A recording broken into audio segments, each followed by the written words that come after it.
अहम खबर आपको देंगे। कराची के मुख्तलिफ इलाकों में रात गए मुबैना पुलिस मुकाबले हुए। एक मुलजिम हलाक जबकि 5 जख्मियों समेत 6 मुलजमान को गिरफ्तार कर लिया गया। मुलजमान के कब्जे से असला, छीना हुआ सामान, मोटरसाइकिलें बरामद कर ली गई हैं। कस्बा कॉलोनी पराचा चौक के करीब मुबैना पुलिस मुकाबले में इमरान नामी डाकू हलाक हो गया। तफसीलात क्या है, कराची से अजहर जैदी साथ हैं। अजहर बताएगा।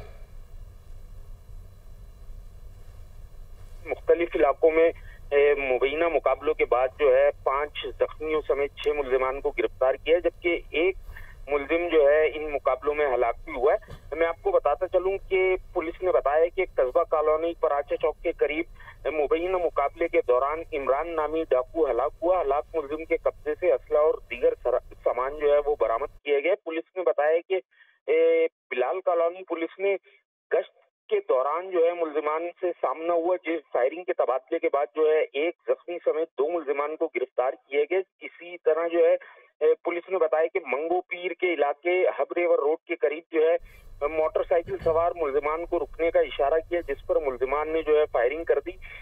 फायरिंग के तबादले के बाद 2 मुलजिमान को जख्मी हालत में गिरफ्तार किया गया। गिरफ्तार मुलजिमान से असला और मोटरसाइकिल भी बरामद हुई है। इधर शाहरा-ए-नूरजहां पुलिस ने भी मुबैना मुकाबले के बाद जो है एक मुलजिम को जख्मी हालत में गिरफ्तार किया है, जबकि गार्डन पुलिस ने धोबी घाट के करीब जो है मुलजिमान एक से फायरिंग के तबादले के बाद जो है एक मुलजिम को गिरफ्तार करके उससे असला और दीगर सामान जो है वो बरामद कर लिया है। तमाम मुलजिमान का पुलिस ने बताया कि तमाम गिरफ्तार मुलजिमान का मजीद क्रिमिनल रिकॉर्ड भी चेक किया जा रहा है। जी ठीक है अजहर, बहुत शुक्रिया।